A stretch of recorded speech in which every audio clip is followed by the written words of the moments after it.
അടൂർ ഭാഗത്തുനിന്നും വന്ന lorry എതിർദിശയിലെത്തിയ mini ലോറിയിലേക്ക് ഇടിച്ചു കയറി. ശേഷം മിനി ലോറിയും വലിച്ചുകൊണ്ട് ടൈലറിംഗ് ഷോപ്പിലേക്ക് പാഞ്ഞു കയറുകയായിരുന്നു.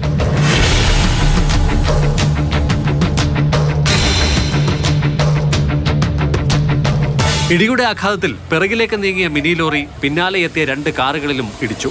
ലോറി പാഞ്ഞു കയറി അക്ഷയ ടൈലറിംഗ് ഷോപ്പിന്റെ മുൻവശം തകർന്നു. വീടിന്റെ മതിൽ തകർത്താണ് ലോറി നിന്നത്. നടപ്പാതയിലെ കൈവരിയും വശത്തെ ഇലക്ട്രിക് പോസ്റ്റും ഇതിനോടകം നിലംപൊത്തി. 3 വണ്ടി അങ്ങോട്ട് പോകാൻ ട്രിവാൻഡ്രം സൈഡിൽ ഒരു കാറും ഒരു വാഗനാറും ആ ട്രക്ക്. അപ്പം ഓൺ ദ വേ അവിടുന്ന് ട്രിവാൻഡ്രം ഇങ്ങോട്ട് വന്ന ആ ട്രക്ക് പുള്ളി ഉറങ്ങിപ്പോയാന്ന്. പുള്ളി കയറി വന്നിട്ട് ആ ട്രക്ക് ഇടിച്ചു. വാല വന്ന വണ്ടിയായിട്ട് കാറടക്കം 3 വാഹനങ്ങളിലെ ഡ്രൈവർമാർക്കാണ് പരിക്ക്. ചികിത്സയിൽ തുടരുന്ന ഇവരുടെ നില സാരമുള്ളതല്ല.